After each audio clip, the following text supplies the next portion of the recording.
सभी लोगों को आज के ऑनलाइन क्लास में हार्दिक अभिनंदन है। मैं आपको कक्षा संचालन करने से पहले मैं बता दूं कि ऑनलाइन कक्षा से संबंधित किसी भी प्रकार का सूचना आप प्राप्त करना चाहते हैं तो doctor SP Singh college of teacher education के वेबसाइट पे जाएं। वहां पे आपको ऑनलाइन कक्षा से संबंधित समय समय पे सूचनाएं प्राप्त होती रहेंगी। आज का जो मेरा विषय बिंदु है वो है आदर्शवाद या विचारवाद, जिसको हम आइडियलिज्म भी कहते हैं। इस विषय को शुरू करने से पहले मैं कुछ कल के जो विषय बिंदु था जिसमें जो है थोड़ा सा बच गया हुआ था, मैं आपको वो कवर करना चाहता हूं बहुत ही संक्षेप में कि शिक्षा और शैक्षिक दर्शन या शिक्षा दर्शन या शिक्षा का दर्शन में क्या अंतर है। तो मैं कल बताया था कि शिक्षा के जितने भी घटक है उन घटकों का प्रश्न का उत्तर दर्शन देता है, तो उसको हम कहते हैं शैक्षिक दर्शन। अर्थात शिक्षा का पाठ्यक्रम कैसा हो, शिक्षा का प्रबंधक कैसा हो, शिक्षा का मूल्यांकन कैसा हो, शिक्षण में कौन सी विधियां प्रविधियां होनी चाहिए, कैसा वातावरण होनी चाहिए, इन सभी प्रश्नों का जब उत्तर दर्शन देता है तो उसको हम कहते हैं शैक्षिक दर्शन। वहीं दूसरा बिंदु था शिक्षा का दर्शन। गौर कीजिएगा, क्या है शिक्षा का दर्शन। यहां हो सकता है कि मेरा दर्शन, शिक्षा का दर्शन, दीप्ति का दर्शन, अंजलि का दर्शन, प्रिंस का दर्शन, जियाउल सर का दर्शन, अर्थात जब उसके पहले आप अपना नाम लगा लीजिए तो वर्ड आपको क्लियर हो जाएगा कि ये क्या कहना चाहता है। तो एजुकेशन का दर्शन है, शिक्षा का दर्शन है, उसी तरह दीप्ति का दर्शन हो सकता है, उसी तरह प्रिंस का दर्शन हो सकता है, उसी तरह अंजलि का दर्शन हो सकता है, उसी तरह सुप्रिया का दर्शन हो सकता है। अर्थात आपका नियम अपना क्या है, आपका अपना अनुशासन क्या है, आपका अपना सिद्धांत क्या है, आपका अपने जीने का तरीका क्या है। ठीक उसी प्रकार जो है शिक्षा का दर्शन, अर्थात शिक्षा में अपना अनुशासन क्या है, शिक्षा का अपना विधि क्या है, शिक्षा का अपना प्रविधि क्या है, शिक्षा का मूल्यांकन कैसा होनी चाहिए, शिक्षा का अपना परिभाषा क्या है, शिक्षा का अपना अर्थ क्या है। जब इन प्रश्नों का उत्तर हम प्राप्त करते हैं तो इसे हम कहते हैं शिक्षा का दर्शन। तो इस तरह जो है शैक्षिक दर्शन और शिक्षा का दर्शन में अंतर है। जब शिक्षा के सभी समस्याओं का उत्तर कौन देता है, दर्शन देता है, उसको कहते हैं शैक्षिक दर्शन। लेकिन शिक्षा का अपना दर्शन क्या होनी चाहिए, शिक्षा का अपना अनुशासन क्या होनी चाहिए, शिक्षा का अपना शिक्षण विधि क्या होनी चाहिए, शिक्षा का अपना मूल्यांकन क्या होनी चाहिए, शिक्षा का अपना नियम क्या होनी चाहिए, शिक्षा का अपना अर्थ क्या होनी चाहिए, शिक्षा का अपना परिभाषा क्या होनी चाहिए। जब इन बातों का, इन विषय तथ्यों का जब उत्तर प्राप्त होता है तो उसको हम कहते हैं शिक्षा का दर्शन। इस प्रकार शैक्षिक दर्शन और शिक्षा का दर्शन में अंतर है। इसीलिए रॉस महोदय ने स्पष्ट रूप से कहा है कि शिक्षा और दर्शन एक ही सिक्के के दो पहलू है। जहां शिक्षा जो है व्यवहारिक पक्ष है, वहीं दर्शन जो है इसके सैद्धांतिक पक्ष है। इस तरह जो है आपने देखा कि दर्शन का जब अध्ययन करते हैं और करते करते जब हम इसके अंतिम छोर तक आते हैं तो हमें कैसे मालूम चलता है कि शिक्षा और दर्शन में अंतर है या शिक्षा और दर्शन में कैसे आपस में संबंध रखते हैं। इसलिए किसी भी तथ्य को, किसी भी विषय वस्तु को जब आप उसके शैक्षिक दृष्टि का अध्ययन करें तो कम से कम उसके दार्शनिक स्वरूप का भी अध्ययन करना चाहिए, ताकि यह मालूम चले कि दर्शन भी उस विषय वस्तु के बारे में क्या कह रहा है। तो पिछली कक्षा में यही थी, जो आपका एक यूनिट को जो है इस यूनिट थर्ड में एक बिंदु के पूरे जितने भी टॉपिक हैं वो सभी को कवर करता है। अब इसी का जब दूसरा भाग हम आते हैं तो उसमें जो पहला जो बिंदु है वो है आदर्शवाद, या इसी कहते हैं विचारवाद, या इसी को कहते हैं हम आइडियलिज्म। देखिएगा इसमें एक शब्द कॉमन है इज्म। जैसे आपने सुना होगा प्रकृतिवाद, उसी तरह प्रयोजनवाद, उसी तरह अस्तित्ववाद। तो हम क्या देखते हैं, एक वर्ड इसमें कॉमन आ रहा है, वो है वाद। इसीलिए वाद को भी समझना होगा कि वाद किसे कहते हैं। तो हम आपको बता दें कि वाद जो है एक ऐसा प्रत्यय है जो किसी भी विषय या किसी भी तथ्य या किसी भी वस्तु पे लगने के बाद उसके अंतर्गत उसके सकारात्मक पक्षों का या नकारात्मक पक्षों का उल्लेख करता है और उसकी अपनी एक तस्वीर खड़ा करता है। जैसे जैसे अगर हम मोदीवाद कहें, गांधीवाद कहें, उसी तरह प्रकृतिवाद कहें, उसी तरह प्रयोजनवाद कहें या आदर्शवाद कहें, इसका अभिप्राय ये है कि यह अपने विषय वस्तु को, अपने तथ्य के, अपने अनुशासन को जो है बतलाता है तथा इसके सकारात्मक दृष्टि को बताता है या इसके नकारात्मक दृष्टि को बताता है। तो वाद के अंतर्गत जो है हमेशा दो या दो से अधिक व्यक्तियों का समूह होता है। वाद किसके लिए होता है? व्यक्तियों के लिए होता है, क्योंकि व्यक्ति इसको अपनाते हैं या इसको नकारते हैं। इसीलिए वाद जो है दो या दो से अधिक व्यक्तियों के समूह से एक ऐसी विचारधारा है जिससे उस प्रत्यय को वो मानते हैं, उसे विषय वस्तु को वो मानते हैं, उसे तथ्य को वो मानते हैं कि हमारे लिए ये सकारात्मक है या तो उसको नकारात्मक है।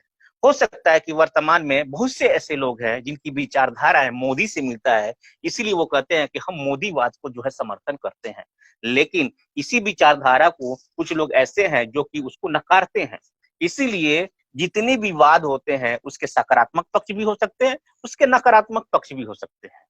तो वाद का अभिप्राय हमें लगता है कि आप समझ में आ गया होगा कि यह क्या है, व्यक्तियों की राय है। तो व्यक्ति का राय क्या होगा? जब दो या दो से अधिक व्यक्तियों के होंगे तब। तो जब दो या दो से अधिक व्यक्ति आपस में जब एक विचारधारा को मजबूत करते हैं तो वो वाद बन जाता है।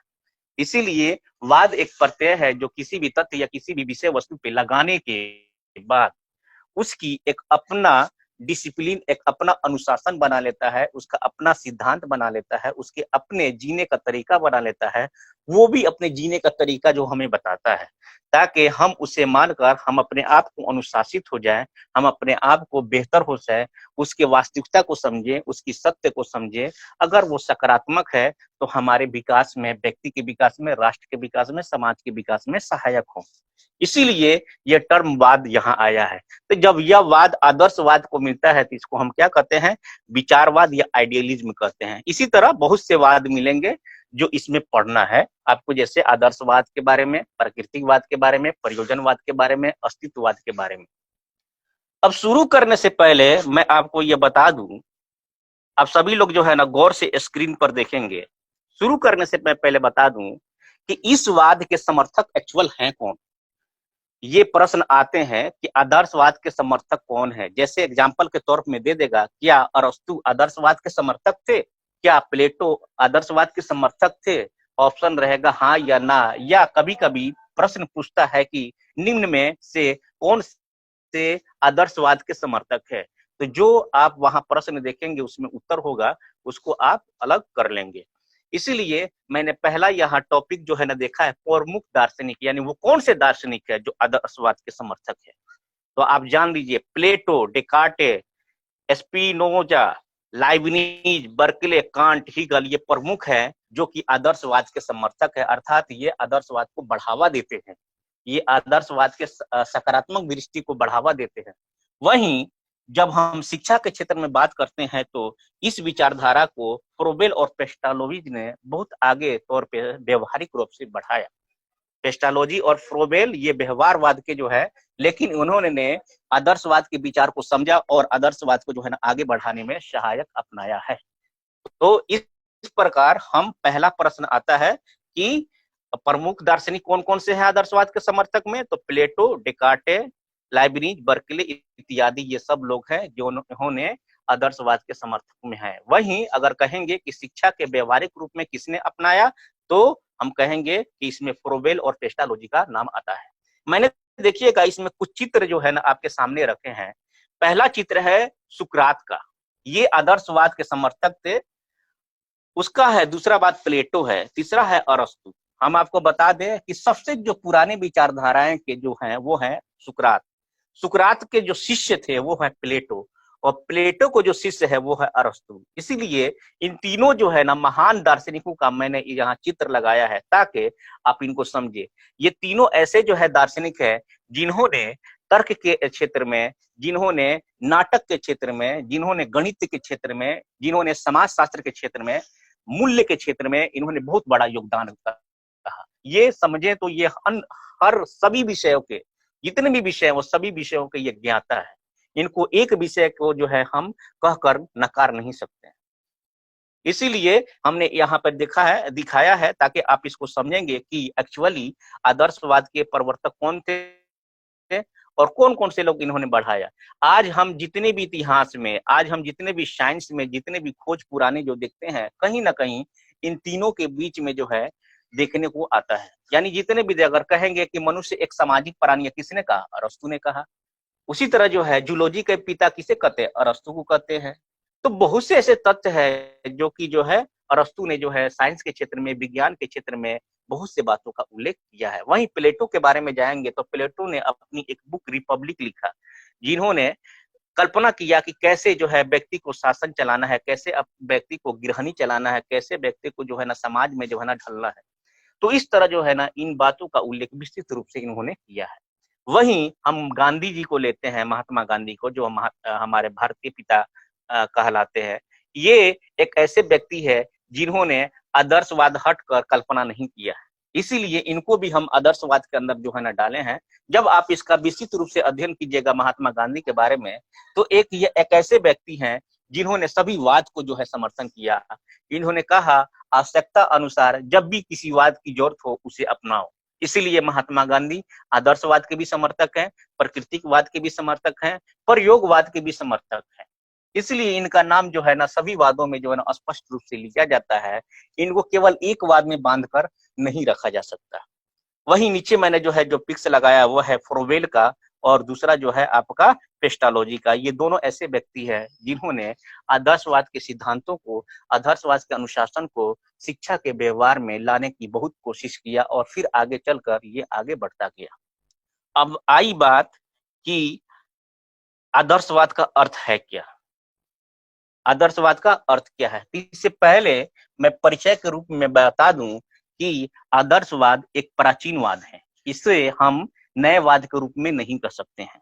20वीं शताब्दी में आते आते हमें हमें प्रयोजनवाद और यथार्थवाद मिला, लेकिन इससे पहले प्राचीन सभ्यता के अंतर्गत या प्राचीन काल के अंतर्गत हमें आदर्शवाद और प्रकृतिवाद की झलक देखने को मिलता है। इसलिए हम नहीं कह सकते हैं कि आदर्शवाद एक मॉडर्न थिंकिंग है या आधुनिक युग का वाद है।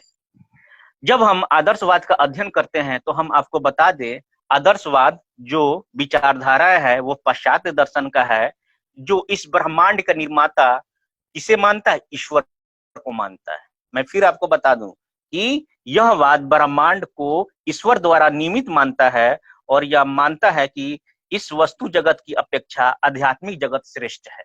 आध्यात्मिक जगत श्रेष्ठ है। यह ईश्वर को अंतिम सत्य और आत्मा को ईश्वर का अंश मानती है। क्या मानती है? यह ईश्वर को अंतिम सत्य और आत्मा को ईश्वर का अंश मानती है, और यह प्रतिपादन करती है कि मनुष्य जीवन का अंतिम उद्देश्य आत्मानुभूति है, जो आध्यात्मिक जीने अर्थात शाश्वत मूल्य और नैतिक मूल्यों का पालन द्वारा प्राप्त किया जा सकता है। जब हम तत्व मीमांसा का अध्ययन करते थे या प्रकृतिवाद के अंतर्गत जब हम अध्ययन करते हैं, तो हमें एक वस्तु और एक सत्य का अध्ययन होता है। तो जब हम किसी वस्तु या तथ्य का अध्ययन जब आंतरिक रूप से हम करते हैं, यानी आत्मा के रूप में करते हैं, अंदर के विचारों के रूप में से हम करते हैं, तो एक भौतिकवाद उत्पन्न होता है, जिसे हम आदर्शवाद की संज्ञा देते हैं। अब हम आएंगे यहाँ पे देखेंगे कि आदर्शवाद का अर्थ है क्या। तो आदर्शवाद जो है अंग्रेजी के शब्द आइडियलिज्म से लिया गया है, और आइडियलिज्म शब्द जो है ना दो शब्दों से मिलकर बना है, आइडिया प्लस इज्म। यहां मैंने स्पष्ट किया है कि आइडियलिज्म को आइडियल प्लस इज्म नहीं कहेंगे। एल जो शब्द है वो सौंदर्य अनुभूति के लिए लिया गया है, जहां इसका कोई अर्थ नहीं है। इसलिए बहुत से ऐसे जो है विद्वान या बहुत से ऐसे शिक्षण छात्र है जो ये कहते हैं कि आइडियलिज्म जो नाम है वो खुद अपने आप में गलत शब्द है, क्योंकि बहुत से ऐसे जो है विद्वान और शिक्षण शास्त्री है जहां आइडियलिज्म को आइडियल प्लस इज्म के नाम से भी परिभाषित करते हैं, जो कि गलत है।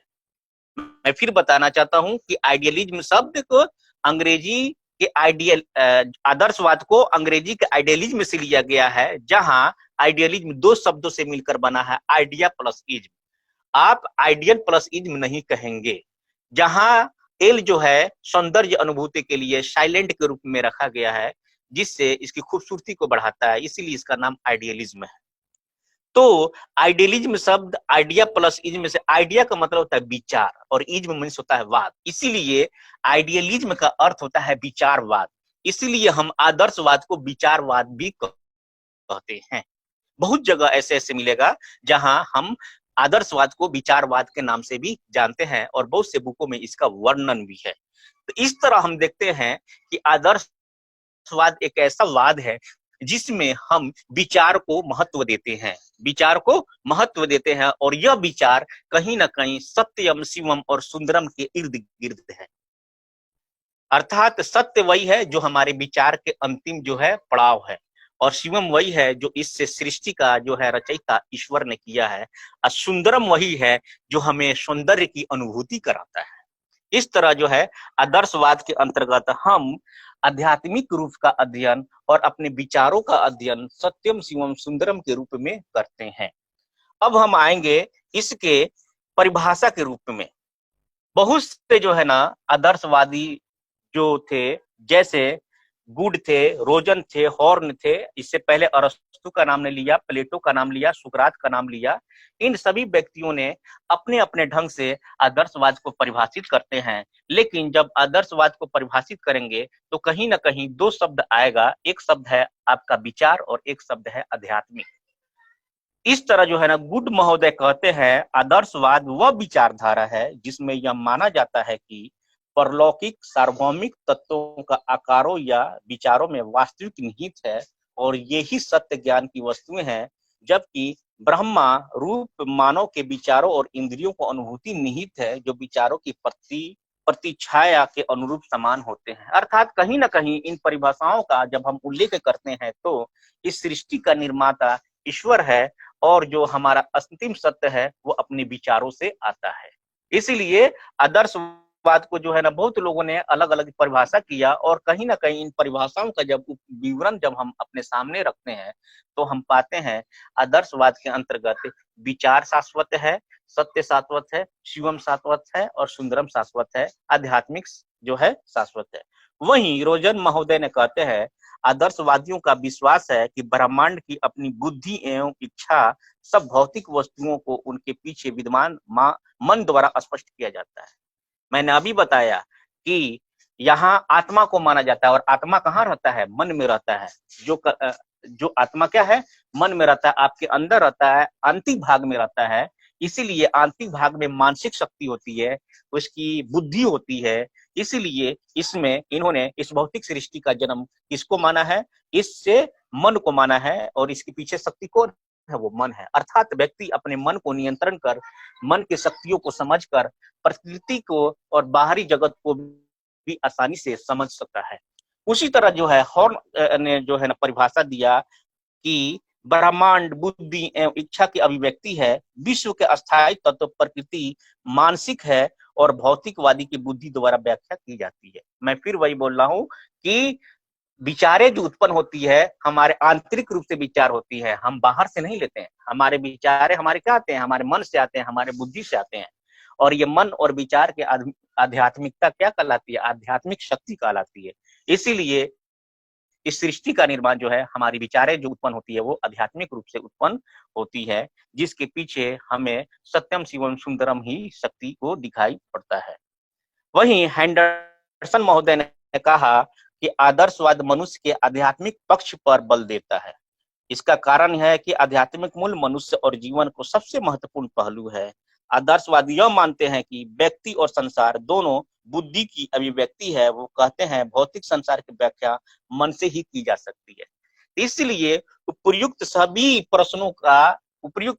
परिभाषाओं का जब अध्ययन करते हैं तो ये मालूम होता है किसी भी तथ्य, किसी भी वस्तु के प्रति जो वास्तविकता है, जो अंतिम वास्तविकता है, वो उसकी विचार है और यह विचार उसके मन से उत्पन्न होती है, उसकी आंतरिक रूप से उत्पन्न होती है। इसलिए इसको आध्यात्मिक रूप से अध्ययन किया जाता है, इसको आध्यात्मिक रूप से अध्ययन कहा जाता है। यहाँ तक एक महान दार्शनिक G.T.W. पैट्रिक ने स्पष्ट शब्दों में कहा कि उन्होंने अपनी आदर्शवाद को वास्तविकता को स्वीकार करते कहा कि जगत एक विशाल यंत्र है।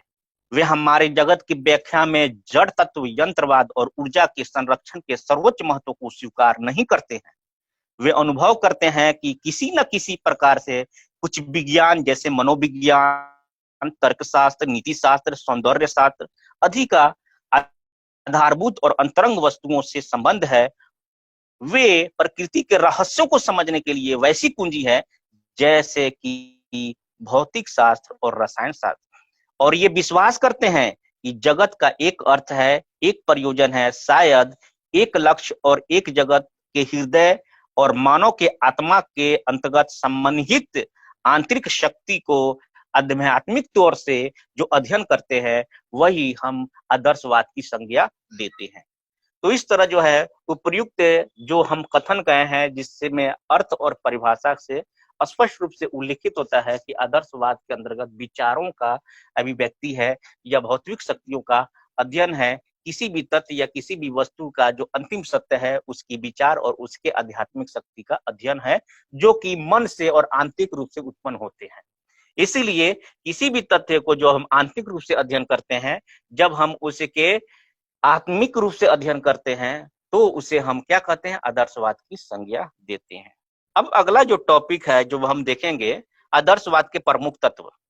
आदर्शवाद के प्रमुख तत्व, इससे पहले हमने बताया है कि दर्शन के मुख्यतः 4 तत्व होते हैं। एक होता है आपका तत्व मीमांसा, दूसरा है ज्ञान मीमांसा, मूल्य मीमांसा और तर्कशास्त्र। सेम वही चीज यहाँ पे लाया गया है कि आदर्शवाद के प्रमुख तत्व क्या है, यानी आदर्शवाद का संबंध तत्व मीमांसा से क्या होगा, आदर्शवाद का संबंध ज्ञान मीमांसा से क्या है, आदर्शवाद का संबंध मूल्य मीमांसा से क्या है, आदर्शवाद का संबंध तर्कशास्त्र से क्या है।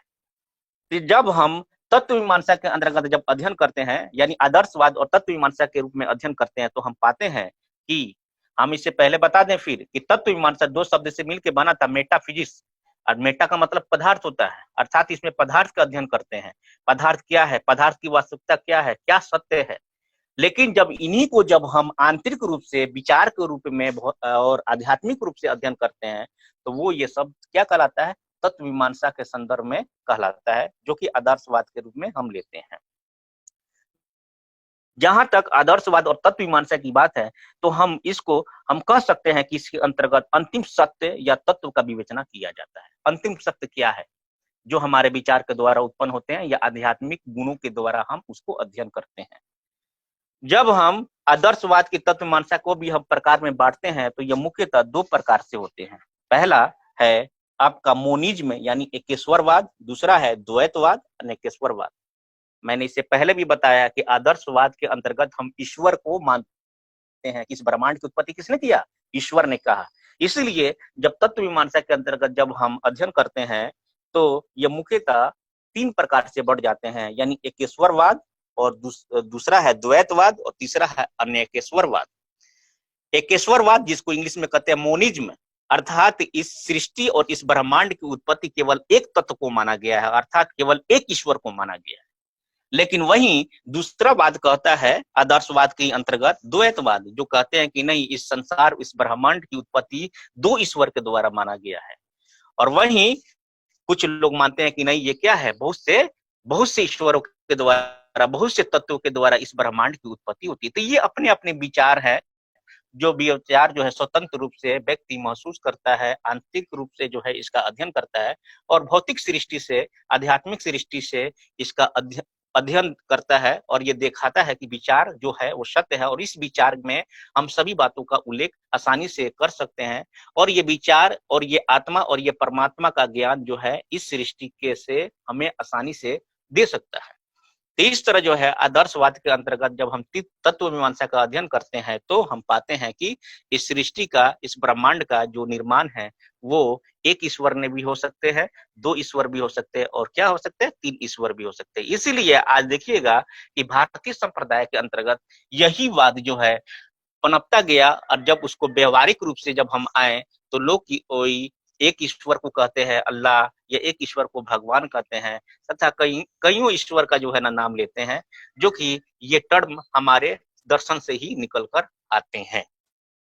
जहां तक जो है इसके गुणों की बात है, तो हम बता दें आपको कि तत्व मीमांसा के अंतर्गत हम आदर्शवाद की विचार तथा आत्मा को सत्य मानते हैं। इसमें आध्यात्मिक स्व को प्रधानता देते हैं, तीसरा है आत्मा शरीर का जीवन है, आदर्श आत्मा का निरपेक्ष मानते हैं, आदर्शवादी आत्मा को अनुभूति को विषय मानते हैं। तो इन तथ्यों को जो है हम आदर्शवाद के अंदर अध्ययन करते हैं। ये बहुत ही इंटरेस्टिंग सब्जेक्ट है जो कि बहुत समय लगता है। मैं जो है आपके सिलेबस के अनुसार जो है इसको मैं घेर रहा हूँ, चार दीवारी में जो है बांध रहा हूँ, नहीं तो इसका उल्लेख मैं करूं तो केवल एक बिंदु पे जो है 40 से 50 मिनट, 1 घंटे भी लग सकते हैं। लेकिन हमें चूंकि समय भी देखनी है और आपके सिलेबस को भी देखनी है, इसीलिए ये हमें चीज का उल्लेख करना पड़ रहा है। दूसरा है कि स्व अथवा आत्मा, स्व में क्यों क्या कहते हैं, आत्मा कहते हैं। स्व में का यहाँ अभिप्राय क्या है, यानी खुद से, यानी आत्मा से। यानी आपके जो शरीर है वो शरीर की खूबसूरती किससे है, आत्मा से है। अगर आपकी आत्मा को निकाल दे तो आप कुछ ना है, स्वयं में समाप्त हो जाएगा। अगर एक व्यक्ति जो है मरणशील है तो क्या उसके अंदर आत्मा है, नहीं है, इसीलिए उसे स्वयं नहीं कहते हैं, वो कहते हैं कि ये क्या है, अब ये शरीर मात्र का चीज है। इसलिए यहाँ स्वयं का अभिप्राय आत्मा से है। अर्थात आदर्शवादी स्वयं की प्रकृति आध्यात्मिक मानता है, तत्व मीमांसा में स्वयं का सर्वोपरि रखता है। यदि अनुभव का जगत ब्रह्म सृष्टि अधिक महत्वपूर्ण है तो अनुभवकर्ता मनुष्य तो और भी अधिक महत्वपूर्ण होना चाहिए। आदर्शवाद के अनुसार स्वयं की प्रकृति स्वतंत्र है और स्वयं का अभिप्राय आत्मा है, और आत्मा का विचार आंतरिक है और आंतरिक शक्ति का विचार आध्यात्मिक है। वहीं जब हम ज्ञान मीमांसा के अंतर्गत हम जानते हैं तो ज्ञान मीमांसा और आदर्शवाद के अंतर्गत बहुत से तत्व देखने को मिलते हैं। जैसा कि हम जानते हैं ज्ञान मीमांसा के अंतर्गत हम पढ़ते हैं ज्ञान क्या है, ज्ञान के स्रोत क्या है, ज्ञान के जो है साधन क्या है, ज्ञाता और ज्ञान में जो है क्या अंतर है या क्या संबंध है। इन्हीं चीजों को जब हम आदर्शवाद के रूप में अध्ययन करते हैं तो हमारे अंतर्गत विभिन्न जो है बिंदुओं का उल्लेख मिलता है, जिसमें हम कह सकते हैं कि आदर्शवाद ज्ञान मीमांसा का दर्शन है। और मैंने आपको जो है ज्ञान मीमांसा जब पढ़ा रहा था तो मैंने आपको बताया था कि ज्ञान मीमांसा के अंतर्गत ही हम आदर्शवाद का अध्ययन करते हैं। आप सभी विद्यार्थी गौर कीजिएगा, मैंने आपको हाईलाइटेड किया था कि आदर्शवाद का अध्ययन किससे मिला है, ज्ञान मीमांसा के द्वारा मिला है। इसीलिए जब इनकी विशेषताओं का अध्ययन करते हैं आदर्शवाद और ज्ञान मीमांसा के अंतर्गत तो हम पाते हैं कि आदर्शवाद ज्ञान मीमांसा का दर्शन है। इस दर्शन में भाव पक्ष प्रधान होता है, भाव यानी इमोशन को जो है पक्ष को प्रधान देते हैं। इसकी ज्ञान मीमांसा को कांट तथा बर्कले ने दिया। यह ज्ञान मीमांसा किसने दिया, कांट और बर्कले ने दिया। विश्व की रचना ईश्वर द्वारा की गई है जो सार्थक प्रतीत होता है, यानी वास्तविकता प्रतीत होता है, आध्यात्मिक रूप से प्रतीत होता है। और इस निर्माता में हमारा विचार अंतिम सत्य है कि इस ब्रह्मांड और इस विश्व की उत्पत्ति किसने किया है, ईश्वर ने किया है। वहीं जब हम बौद्धिक ज्ञान और चिंतन के ज्ञान का जो है व्याख्या करेंगे तो यह बौद्धिक ज्ञान और चिंतन इस आदर्शवाद में प्रमुखता से वर्णन किए जाते हैं, और इसी को जो है हम मानते हैं कि बौद्धिक ज्ञान और चिंतन ही ज्ञान के प्रमुख साधन हैं। प्रत्यक्षीकरण समय तथा घटना और वस्तु की गुणवत्ता को भी अध्ययन आदर्शवाद के अंतर्गत हम करते हैं। ज्ञान के प्रमुख स्रोत के रूप में हम निगमन विधि को मानते हैं, न कि आगमन विधि को। तो यह प्रश्न आता है कि ज्ञान मीमांसा के अंतर्गत जो है ज्ञान के स्रोत के रूप में किस विधि को मानते हैं, निगमन विधि को, अर्थात नियम से उदाहरण के तरफ। ये आप सभी लोग याद करके रखेंगे कि आदर्शवाद के अंतर्गत जो ज्ञान के स्रोत मुख्यतः किसको माना गया है, निगमन विधि को माना गया। अर्थात हम जो है नियम से इधर जाते हैं, नियम से उदाहरण की तरफ जाते हैं। इसीलिए इससे पहले भी अब जान चुके हैं कि निगमन विधि जो है एक रटंत विधि है, जो कि ये बच्चों के लिए उपयोगी नहीं है, और नियम से सिद्धांत केवल जो है अध्यापक के लिए उचित है। इसीलिए हम आपको आगे बताएंगे कि आदर्शवाद के अंतर्गत जो है ना शिक्षक को जो है प्रधान माना जाता है, जबकि विद्यार्थी को गौण माना जाता है। अर्थात आदर्शवाद के अंतर्गत शिक्षक को महत्व दिया जाता है, न कि विद्यार्थी को। इस तरह जो है ज्ञान मीमांसा और आदर्श मीमांसा के अंतर्गत आपसी संबंधों का उल्लेख होता है।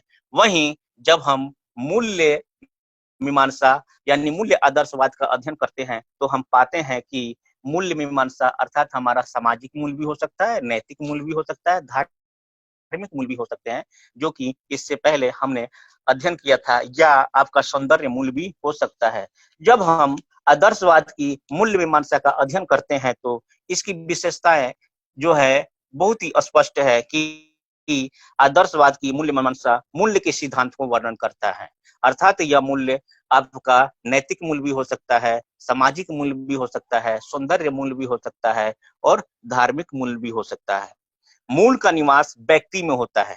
किसमें होता है मूल्य का निवास? व्यक्ति में होता है, क्योंकि आत्मा और विचारे हमारे आंतरिक होते हैं।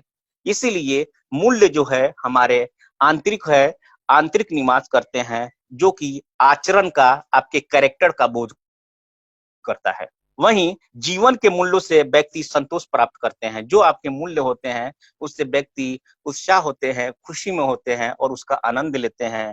अगर आपका आंतरिक शक्ति, आपका आत्मा और विचार के अंतर्गत मूल्य का निर्माण अगर नकारात्मक होता है, तो आप अंदर से क्षय और अपना भय में रहेंगे, अंदर से लोभ लालच में रहेंगे, जिससे आत्मा भी आपसे संतुष्ट नहीं होगा और वो आत्मा आपको धिक्कारेगा कि व्यक्ति है, जो व्यक्ति अपने सर्वांगीण विकास में मदद नहीं कर रहा है, खुद के विकास में मदद नहीं कर रहा है, खुद को वो समझ नहीं रहा है। इसीलिए एक आदर्शवादी व्यक्ति जो होते हैं, अपने आप को, खुद को समझता है और खुद को बेहतर जिंदगी जीने की कोशिश करता है और इस जो आत्मा है, उसको ईश्वर से मिलाने की, मोक्ष से मिलाने की कोशिश करता है। और मोक्ष से मिलाने की कोशिश वही व्यक्ति करते हैं जो सत्य के रास्ते पे चलते हैं, जो शिवम को समझते हैं, जो सत्यम को समझते हैं। वहीं जब हम इसके अंतर्गत जब मूल्य मीमांसा की बात करते हैं, तो आदर्शवाद को मूल प्रधान देते हैं और इसी के अंतर्गत जो है आपके सौंदर्य मूल हो गए हैं, चाहे वो धार्मिक मूल हो गए, चाहे वह आपके सौंदर्य मूल हो या नैतिक मूल हो, इन विचारों को इर्द गिर्द जो है हम जो है मूल्य मीमांसा और आदर्शवाद का अध्ययन करते हैं। वहीं जब हम वहीं जब हम वहीं जब हम इसके तर्कशास्त्र का अध्ययन करते हैं, तो इसमें केवल निगमन विधि के रूप में हम अध्ययन करते हैं। इसलिए ये पूरे पॉइंट जो है, जो ऊपर मैंने विवरण किया, जो आपको बताया, वो बहुत ही उपयोगी है कि आदर्शवाद के दर्शन का प्रमुख तत्व क्या है। जितने भी वाद आप पढ़ेंगे, सभी वाद का संबंध हम उसके तत्व मीमांसा से, उसके ज्ञान मीमांसा से, उसके मूल्य मीमांसा से और तर्क मीमांसा से हम अध्ययन करेंगे, जितने भी वाद होंगे। इसीलिए जब आपके प्रश्न जब अगर आए एग्जामिनेशन में, तो आप जो वाद का अध्ययन करेंगे, उस वाद का, यानी अगर प्रकृतिवाद आए, चाहे आदर्शवाद आए या अस्तित्ववाद आए, तो वो वाद का संबंध तत्व मीमांसा से किया है, ज्ञान मीमांसा से किया है, मूल्य मीमांसा से किया है, तर्क शास्त्र से किया है, आपको वर्णन करना पड़ेगा छोटे छोटे शब्दों में, ताकि एक शिक्षक वो समझे कि हाँ, इसके वास्तविक स्वरूप का अध्ययन है। अब मैं अब मैं आगे के बिंदु को पढ़ाने के लिए एक बार मैं सभी लोग से प्रतिपुष्टि लेना चाहता हूं कि आपको किस हद तक ये बिंदु समझ में आ रहा है या नहीं। चलिए, अब हम जो है अपने टॉपिक पे आते हैं, जो अगला है कि आदर्शवाद के प्रमुख सिद्धांत क्या हैं। जब हम आदर्शवाद के अर्थ पढ़ते हैं, जब आदर्शवाद के परिभाषा पढ़ते हैं और आदर्शवाद के जो है विभिन्न तत्व पढ़ते हैं, तो इससे कुछ इसके अपने सिद्धांत हैं जो प्रकट होते हैं, जिसका प्रयोग हम शैक्षिक रूप में हम करेंगे। अर्थात जब हम आदर्शवाद का संबंध शिक्षा के रूप में करते हैं, तो वहां इसका विस्तृत उल्लेख आएगा।